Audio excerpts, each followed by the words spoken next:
Eu quero cumprimentar todos com a paz do nosso Senhor e Salvador Jesus Cristo, nosso Rei e nosso Senhor. Quero agradecer a Deus por estar vivo, estar aqui falando da palavra de Deus, falando do Reino de Deus. Eu, embora seja fraco, mas eu sou inquebrável e sou rude ao mesmo tempo, porque nada vai me afastar do amor de Deus, nada vai me fazer parar de buscar Deus.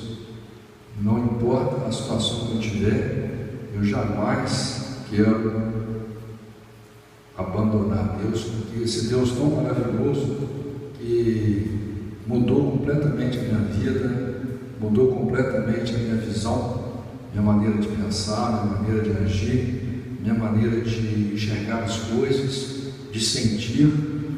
Um Deus que me fez ver o melhor lado da vida, que é o lado verdadeiro, o lado real, quando a gente deve valorizar as pessoas que a gente ama, quando a gente deve tratar como príncipe, como princesa, como importante aquelas pessoas que a gente ama. E graças a Deus, Deus tem me dado essa oportunidade, embora eu ainda tenha um gênio ruim, ainda seja muito temperamental, mas eu tenho fé que um dia eu vou cantar o hino da vitória e vou conseguir ser fiel a Deus, que o meu sonho é de ser fiel a Deus eternamente, porque eu acho que valente é aquele que busca a verdade, aqui na terra, em qualquer lugar que estiver.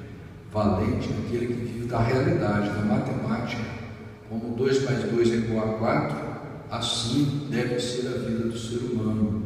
Embora eu ainda tenha falhas, embora eu ainda tenha fraquezas, embora eu ainda não consiga cumprir a palavra de Deus, mas eu tenho um objetivo na vida, eu tenho um desejo na vida, que é ser fiel a Deus, porque Deus é fiel ao homem.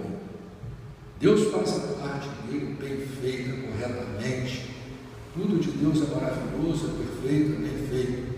Eu é que não faço a minha parte bem feita, mas eu quero, em nome de Jesus, pedir socorro para Deus, que Deus possa me mudar, Deus possa mudar minha família, porque eu quero lutar enquanto tiver vida para ser fiel à minha esposa, fiel às minhas filhas, fiel à minha neta, e para um dia conseguir ser uma pessoa melhor do que eu sou. Mas uma coisa eu tenho, um objetivo na vida, e sou grato a Deus, né? Sou grato a Deus porque Deus é maravilhoso. E então eu quero saber se a irmã quer falar alguma coisa, quer falar alguma palavra. Pode ser. Pode ser, irmã. Se a irmã quiser falar alguma palavra, você é convidada.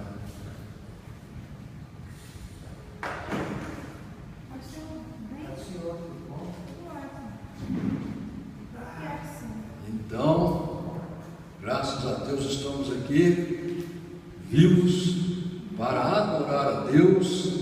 Como eu estava falando para a irmã aqui, eu tenho um objetivo na vida, né? O objetivo meu é alcançar a amizade de Deus, é conseguir um dia cumprir a palavra de Deus. Se eu não conseguir cumprir, mas eu quero morrer tentando, não é? Porque tudo que eu li na Bíblia, tudo que eu li até hoje na Bíblia, eu vi que é bom para mim, é bom para o ser humano, é bom para a minha família. E eu vi que Deus é maravilhoso, Deus é bom, Deus é fiel, Deus é correto, Deus é certo. O homem é que é errado, nós é que somos errados, nós é que temos pensamentos ruins, nós é que temos um temperamento ruim, um gênio ruim, e nós é que tiramos a beleza da vida. Mas Deus não. Tudo que Deus fez é maravilhoso, tudo tem um propósito. E eu quero ver se eu consigo ser fiel a Deus eternamente. Cumprimento com a paz do Senhor. Eu quero ler uma palavra que se encontra em Isaías, capítulo 64, diz assim: porque desde a antiguidade não se ouviu, nem com os ouvidos se percebeu, nem com os olhos se viu um Deus além de ti, que trabalha para aquele que nele espera. Saístes ao encontro daquele que se alegrava e praticava a justiça, e dos que se lembram de ti, os teus caminhos. Eis que te iraste, porque pecamos. Neles há eternidade, para que sejamos salvos. Mas todos nós somos como o imundo, e todas as nossas justiças como o trapo da imundícia, e todos nós murchamos como a folha, e as nossas iniquidades como um vento nos arrebatam. Já ninguém há que invoque o teu nome, e se desperte e te detenhas, porque escondes de nós o teu rosto, e nos faz derreter por causa das nossas iniquidades.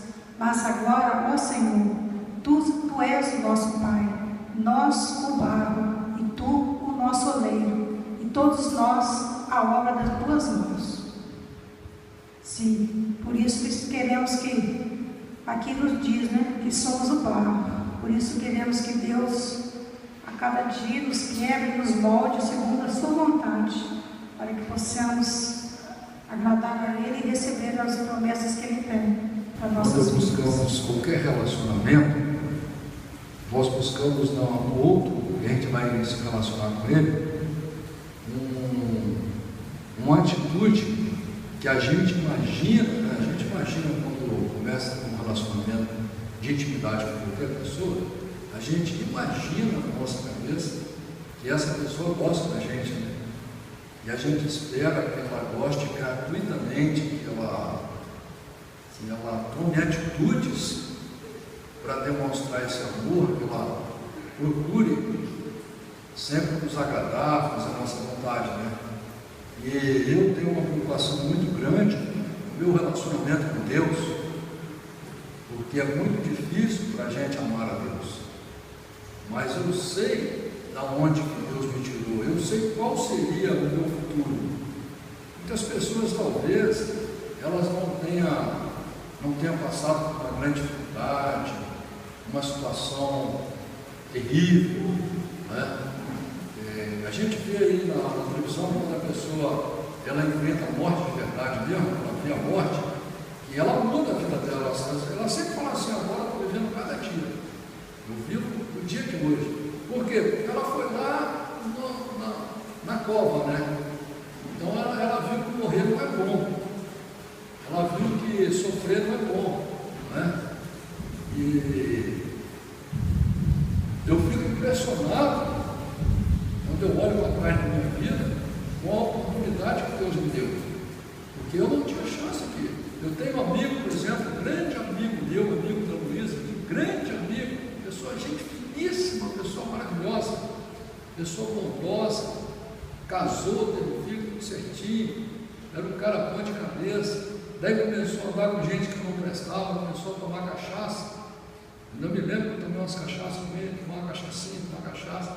E o cara começa naquele negócio que ele acha que não é alcoólatra. Mas no final, ele 4, 5 vezes por semana ele toma aquela bebida. E ele já não tem graça mais se não tomar, né?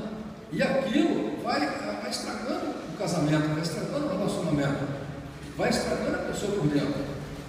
E ele não está vendo. E resultado, há uns 3 anos atrás agora, esse amigo nosso suicidou. Entendeu? Bem de vida, com tudo, suicidou. Toda vez que eu olho, eu me lembro que a gente andou muito junto, né? A gente andou muito junto, era uma pessoa legal, fiz algumas viagens com ele, e você olha e fala: meu Deus do céu, eu podia estar fazendo isso, eu tentei suicídio também, né? Mas graças a Deus, Deus me livrou. Mas eu dou muito valor a esse relacionamento com Deus, porque eu sei que Deus mudou a direção da minha vida completamente, para o bem. Deus vem me abençoando, Deus vem me guardando, Deus vem me protegendo. Muitas vezes eu briguei com Deus, porque eu queria uma coisa, Deus não me dava, né? Às vezes aconteceu uma coisa comigo, eu achava absurdo acontecendo aquilo, que Deus não estava comigo. Depois, lá na frente, eu ia ver que Deus estava certo. Deus é que tem razão. Deus quer o melhor para a gente. Você que vem aqui na igreja, você que é batizado, Deus cuida de você 24 horas por dia. Deus só não vai fazer a tua vontade para quê? Para Ele não te prejudicar. Porque o teu pensamento é pensamento de homem. O teu pensamento é materialista, é carnal, é pequeno, é miserável. Nosso pensamento é tão miserável que nós sabemos que Deus existe, que Ele nos chama de filho, nos chama de amigo, como Jesus falou, não vos chamarei mais de servo, chamarei de amigo, nos chama de amigo. Tem uma proposta de casar com a gente, viver com a gente eternamente, e nos dá tudo do bom e do melhor, de graça, e nós não conseguimos amar a Deus, não queremos nada com Deus, nós queremos ter um relacionamento religioso com Deus, de troca, de barganha, mas não conseguimos entregar o coração para Deus. Como disse o apóstolo Paulo, nada pode nos separar do amor de Deus. Você não pode aceitar que nada, nem na terra, nem no céu, nem um anjo possa separar você do amor de Deus. Você tem que todo dia querer amar a Deus. Você não pode admitir não ser apaixonado por Deus, e nada que aconteça pode fazer o seu amor por Deus se abalar, porque tem muitas pessoas que vêm para a igreja, né? E depois se afastam, né? Depois se afastam. Quantas pessoas a gente vê aí, né? Está na igreja tudo certinho, está a família toda ali, de repente, por nada, ou porque o pastor faz uma coisa errada, ou porque o pastor desvia dinheiro, ou alguma coisa que ele faz, a pessoa larga a igreja, larga a Bíblia, larga Deus e vai para o mundo. Isso está errado. Você tem que reconhecer que você foi chamado por Deus. É uma ilusão você achar que foi alguém que te trouxe aqui, ou você está gostando de vir aqui por causa disso ou por causa daquilo.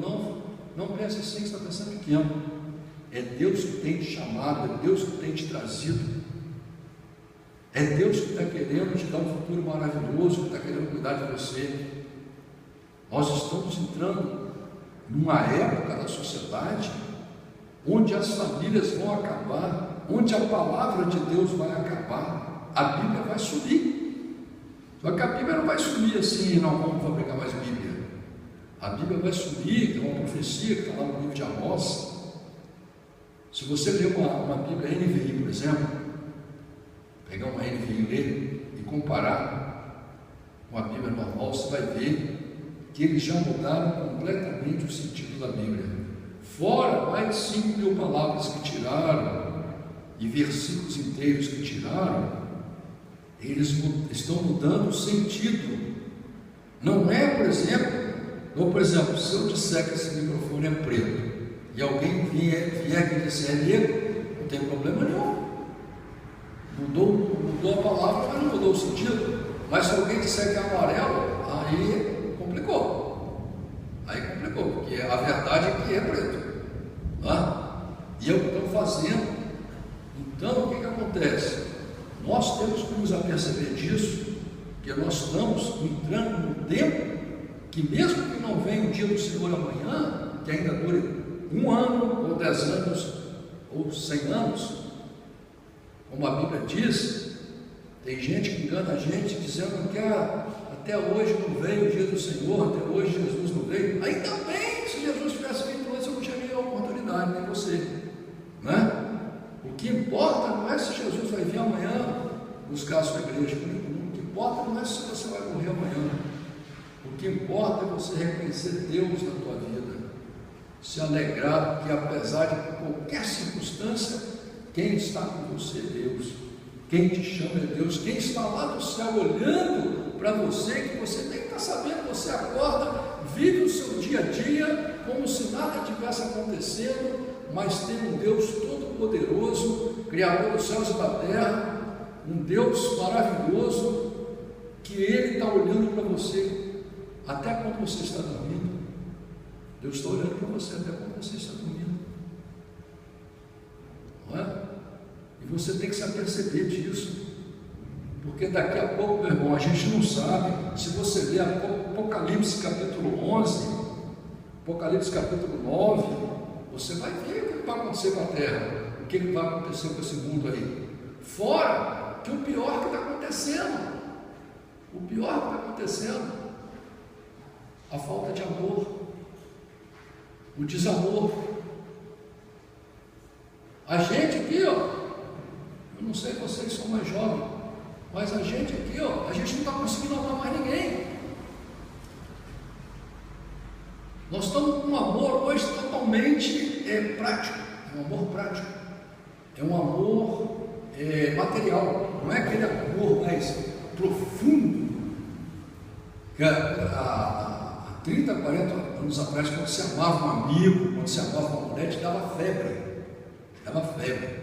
entendeu? Você tinha saudade. Hoje não. Hoje a pessoa que você ama fica uma semana longe de você, quando ela chega, foi. Um filho teu sai de casa, você fica sem dormir a noite inteira esperando ele chegar, ele chega, entra no quarto dele e te dá satisfação. Se ele ficar uma semana fora, como é que ele faz na hora que chegar? O amor está acabando, meus irmãos. O maior bem que tem aqui na terra, a maior preciosidade, está dentro de nós, está acabando. Uma vergonha isso, é um absurdo. O que está acontecendo? Está chegando o final dos tempos. Nós temos que entregar o nosso coração para Deus, porque quem vai receber as promessas, as bênçãos de Deus, é aquele que se render à palavra de Deus, por causa da justiça de Deus. Por isso que a Bíblia deixa claro isso. Todos os exemplos que você lê aqui, Gênesis, a história de Abraão, a história de José, a história de Jacó, a história de Isaac, a história de Josué, a história de Caleb, a história de Moisés, a história de Elias, a história de Eliseu. Pode pegar todas as histórias dos homens de Deus aqui, você vai ver com quem que Deus estava, o que aconteceu com aquelas pessoas que Deus chamou, como você, Deus tem te chamado, pessoa que Deus chamou, que Deus tem uma promessa maravilhosa, que Deus quer o melhor para ela, não reconheceram Deus, não quiseram se render ao Evangelho, não quiseram se render ao reino de Deus, preferiram deixar o seu pensamento ser mais forte. Por isso que Jesus mandou a gente ser humilde. Se o dia que você se humilhar, você não vai acreditar no seu pensamento. Você diz, não, peraí, existe um Deus que eu acredito nele, que ele tem se apresentado para mim, tem me feito eu conhecer ele, eu quero acreditar nele, eu não quero acreditar em mim. É por isso que eu prego aqui no altar, aqui. Eu não prego para você que eu sou o cara, eu prego para você que eu não sou o cara, é para você não me seguir, entendeu? Por quê? Porque eu tenho que me humilhar perante a palavra de Deus, que eu não consigo cumprir ela, e você também, e não fica empurrando a vida com a barriga, não, porque a gente não sabe o dia do amanhã. Pode acontecer igual aconteceu comigo. Deus me chamou, eu não dei importância, eu fui lá no fundo do poço, eu fui lá no buraco, eu fui lá no inferno. Daí ainda bem que Deus me deu outra oportunidade, mas depois eu sofri bastante, eu sofri uns 5 anos bem sofrido mesmo, né? Bem feito para mim, sofri bem sofrido. Aí Deus me deu outra oportunidade, eu falei, opa, é nessa aqui que eu vou me agarrar. Então, eu até quero ler com vocês, lá no livro de Salmos, capítulo 127, o que Deus fala a respeito desse assunto. Salmos, capítulo 127.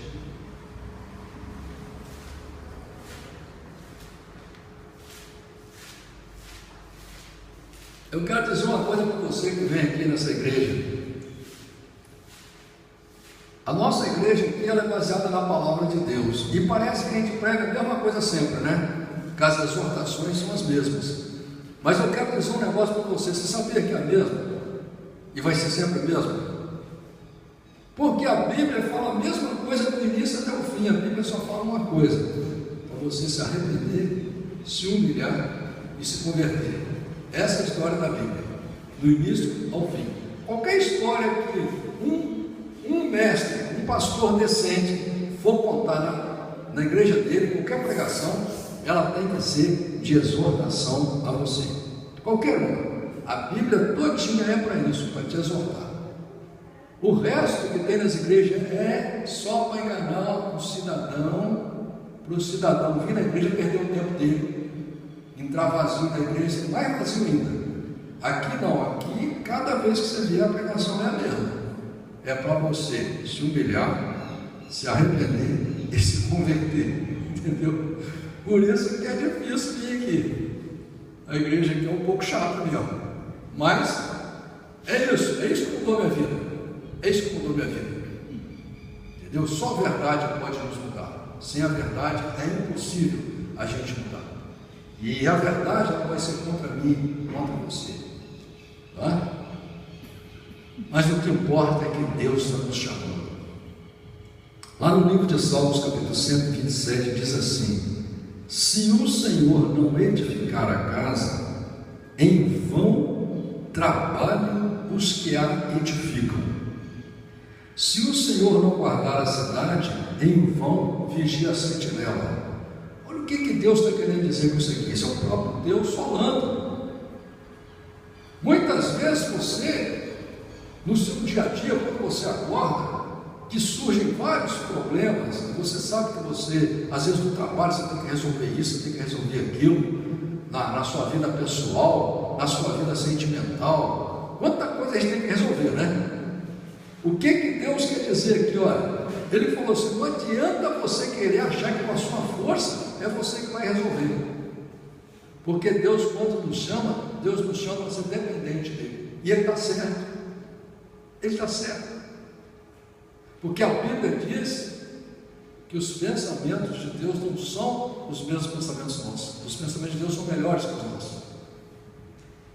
E quando você começa a pensar pelo seu pensamento, lá na frente não vai dar certo. Quando você começar a ter temor a Deus, a ser dependente de Deus, a querer que Deus participe da sua vida, Ele vai te dar um futuro, Ele vai edificar a sua vida, mesmo que você não vendo, mas depois, quando você olhar para trás, você fala: nossa, eu estava falando com a minha filha hoje, eu não tenho competência, minha competência era para ter uma bicicleta. O máximo de competência que eu tenho é para ser um zelador, entendeu? Trabalhar de zelador, eu já procurei ser de zelador. Eu não tinha competência para ser um pedreiro, ser um pintor, não tenho competência, né? Eu tenho vontade de ser pintor, mas não tenho competência. Eu tentei aprender a tocar violão, não tenho competência para isso. Tentei tocar piano 3 vezes, estudei, não tenho competência. Tentei estudar inglês também, não tenho competência. Então, o que acontece? A gente tem que reconhecer isso. Eu tenho o que eu tenho, eu posso te provar que foi Deus que me deu. Deus não só me deu, mas Deus guardou para mim. Deus guardou para mim. Se eu te contar as histórias, você vai entender. Nossa, mas é mesmo? Como é que pode? Eu jamais vou ter competência para ganhar um dinheiro para comprar um apartamento que eu tenho. Não tenho essa competência. Entendeu? Mas Deus quis me dar, né? Deus quis me dar, entendeu? Então, lá na frente, Deus vai fazer o mesmo com você, porque a Bíblia é clara: Deus quer te dar vida e vida com abundância. No mínimo você vai ter a paz do Senhor, no mínimo você vai viver aqui, como diz a Bíblia, ninguém vai te espantar, ninguém vai te tocar, e você vai ser feliz, né? E você vai ver o tanto que Deus é maravilhoso, e como Deus diz: nem um fio da sua cabeça cai sem Deus saber. Ah, mas então por que acontece tudo isso aí? Acontece porque nós somos rebeldes, meu amigo. Nós somos rebeldes. Deus tem um projeto, você não quer aceitar que Deus tem um projeto. Você quer achar que você nasceu aqui por acaso. Deu um Big Bang aí, estourou, e por acaso você nasceu e você está aí. Entendeu? Você está atrás da ciência, atrás de conversa fiada de homem, né? Então aí fica difícil. Você não vai solucionar seu problema nunca. Mas se você agir pela fé, pela humildade, se você olhar, como diz no livro de Jó, se você olhar à sua volta assim, você vai ver a perfeição de Deus. Eu estava vendo uma fazenda, o cara tira 1.700 litros de leite por dia. Não, o cara tem 1.700 vacas dando leite por dia. Ele tira, acho que 70 mil litros de leite por dia. É muita coisa. Fazendo um cara muito grande. E é tudo cientificamente lá. É uma das fazendas mais modernas do mundo para tirar leite, aqui no Brasil. E a engenheira de alimentos lá, uma cientista, estava falando que o bezerro, quando nasce, eles têm que tirar o colostro da mãe para dar para o bezerrinho. A primeira mamada dele tem que ser o colostro da mãe, uma mamadeira desse tamanho assim. Depois, não, ele pode comer outras coisas, porque se não der, o bezerro a vida inteira fica meio ruim. Ele não tem saúde. Se deu o colostro da mãe ali, ele vai ter saúde. Vai ser normal. Eu estava vendo, olha o poder de Deus, né? Deus faz tudo perfeito. Qual o melhor leite que tem para o recém-nascido? É o leite que Deus fez. E assim, quando você olha, que diz no livro de Jó descreve isso, eu acho maravilhoso ele escrevendo. E se você olhar, por exemplo, você vai ter elefante, tem girafa, tem cavalo, tem tudo quanto é bicho. Qual o bicho que raciocina? Só nós. Só nós. Será que isso é um acaso, meu irmão? É acaso isso? Será que a tua vida é tão insignificante que você só vai viver aqui, vai morrer, acabou? Só isso? Eu não me conformo com isso não, cara. Eu não me conformo não. Eu estou querendo aceitar o projeto de Deus. Eu quero aceitar o projeto de Deus. Eu quero acreditar nisso daqui. Entendeu? Então, aquilo que Deus diz é maravilhoso. Você tem que entender que quem tem que cuidar da sua vida é Deus. Você tem que acordar entregando a sua vida para Deus. Você tem que aprender a orar. Hoje as pessoas não estão orando mais. Não é rezar não, é orar. Você vai fazer uma coisa, você fala, Senhor, me ajuda, entrega nas tuas mãos. Se for da vontade do Senhor, eu vou conseguir. Se não for, é que Deus sabe tudo, meu irmão. Deus sabe tudo. Vai comprar um carro, você tem que pedir para Deus. Você vai fazer uma viagem, você tem que pedir para Deus. É tudo. É tudo que você tem que pedir para Deus. Porque tem que ser assim. Tem que ser assim. Você vai entender lá na frente que tem que ser assim. Entendeu?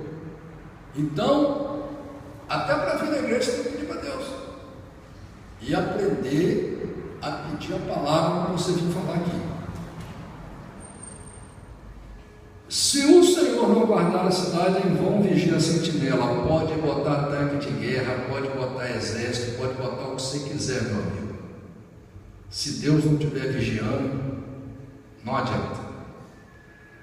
E aqui, tanto é que a Bíblia diz aqui no versículo 2: inútil vos será levantar de madrugada, repousar tarde, comer o pão de dores, pois assim dá ele aos seus amados o sono. Veja bem, Deus está falando aqui, ó, não adianta você ficar desesperado, vai querer resolver tudo com a sua força. Tem gente que trabalha até de madrugada, tem gente que não dorme desesperado porque o que vai acontecer amanhã. Sabe o que Deus fala no livro de Isaías lá, capítulo 30? Em vos converterdes e sossegardes, estaria a vossa salvação. Qualquer problema que você tiver, meu amigo, vai resolver amanhã, Deus resolve para você. Deus conserta para você. Não se iluda não. Não se iluda não. Se você aceitar o reinado de Deus sobre a sua vida, se você aceitar o domínio de Deus sobre a sua vida, você vai ver grandes coisas Deus vai fazer na sua vida. Grandes coisas. Uma vez eu me lembro que lá no livro de Jeremias, capítulo 33, versículo 3, Deus fala assim: clama a mim que grandes coisas te mostrarei. E eu ficava no monte clamando a Deus. Eu de noite acordava clamando a Deus. Eu pensava assim: nossa, Deus vai me mostrar cada coisa assim, né? Aquelas visões maravilhosas. a gente é meio místico, né? A gente gosta dessas coisas sobrenatural, né? E eu ficava pensando em Deus, não me mostrava nada, eu ficava triste, rapaz. Eu ia no monte e falava, Senhor, o que eu estou fazendo de errado? Pô, eu não estou vendo nada, fulano viu isso, outro viu aquilo. Você começa a falar com muito crente começa a ver tudo quanto é coisa, né? E todo mundo via tudo quanto é coisa, eu não via nada. E Deus pensando lá, ô menino bobo, rapaz, como é que eu fui criar um menino tão bobo como esse? Né?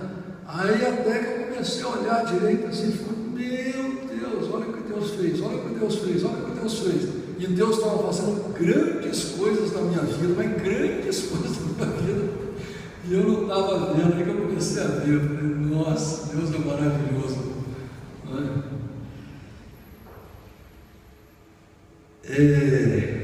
Versículo 3: Eis que os filhos são herança do Senhor, e o fruto do ventre o seu galardão. Olha só, você que tem filho, eu quero dizer para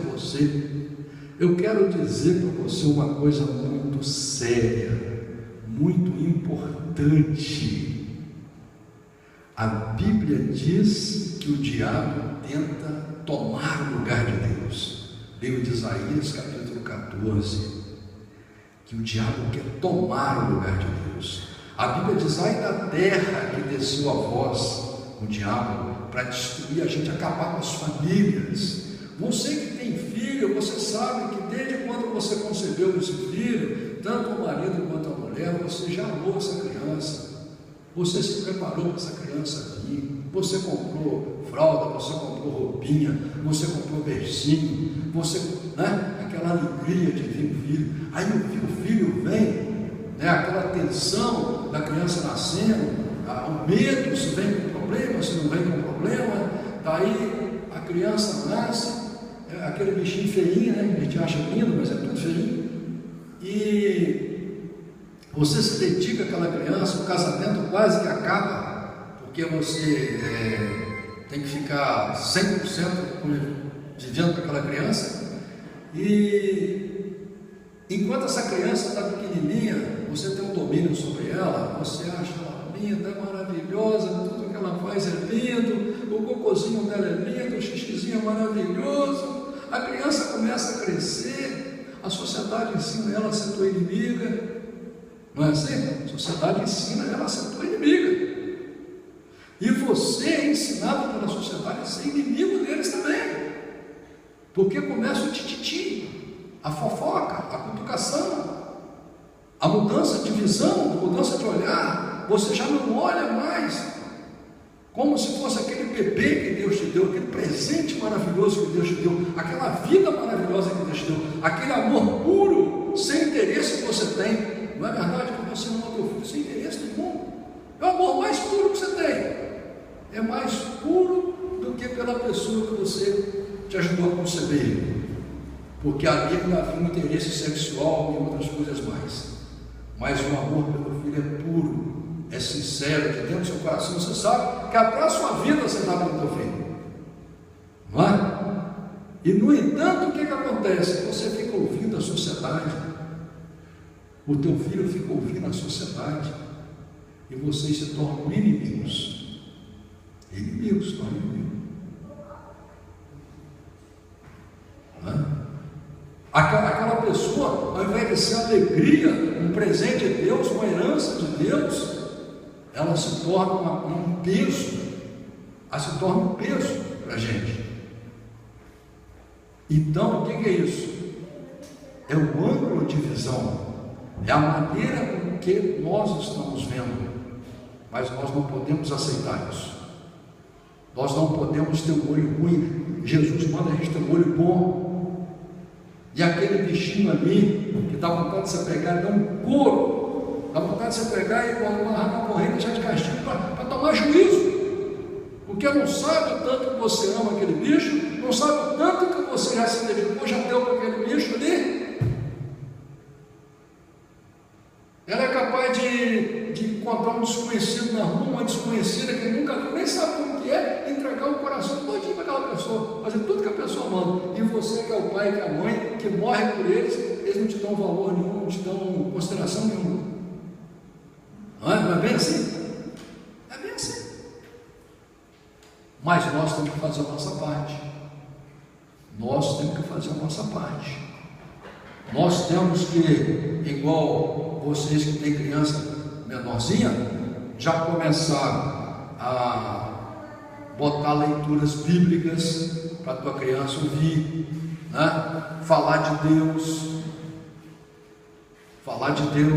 porque lá na frente, se a tua criança tiver temor a Deus, se ela gostar das coisas de Deus, ela vai pensar 10 vezes quando a sociedade vier influenciar ela para o mal, quando a sociedade quiser levá-la para o mau caminho, quando a sociedade quiser destruir a tua família, destruir o teu relacionamento com esse ser que você ganhou de presente de Deus e que é importantíssimo para você. E se você não se cuidar, você torna seu inimigo. Não é? A própria Bíblia diz que o inimigo do homem às vezes é seu filho, sua filha, seu pai, sua mãe. Não é? E aqui Deus está deixando claro que o fruto do ventre, o seu galardão, o seu presente, é um galardão. Mas infelizmente nós acreditamos mais nas coisas erradas, nós queremos mais as coisas erradas que as coisas certas. Versículo 4 diz aqui: como flechas na mão de um homem poderoso, assim são os filhos da mocidade. Veja bem que se você souber da sua mocidade, a tua filha que ainda é pequena, que ainda está sob a sua influência, sob o seu governo, sob o seu domínio, se você souber entender a importância que é esse filho e que você tem que construir a personalidade dela para o futuro, que na hora que ela tiver 15 anos de idade, que tiver 18, 20 anos de idade, você não vai poder falar mais nada, pode esquecer. O seu tempo é curtinho para ensinar essa criança a amar a Deus, a temer a Deus, a respeitar os mais velhos, a respeitar as leis do homem, a saber respeitar o pai, saber respeitar a mãe, não é? Porque os casais, o que acontece no mundo de hoje? Os casais hoje não têm mais nenhum respeito pelo outro, não há mais respeito pelo ser humano. O que se fala dentro de uma casa é só um falando mal do outro, é o marido falando mal da mulher, a mulher falando mal, reto, não é? Então, você que tem filho ainda pequeno, acorda, meu irmão, acorda, coloca Deus na tua casa com vontade, coloca louvores, coloca ensinamentos bíblicos, filmes bíblicos, desenhos animados bíblicos, os desenhos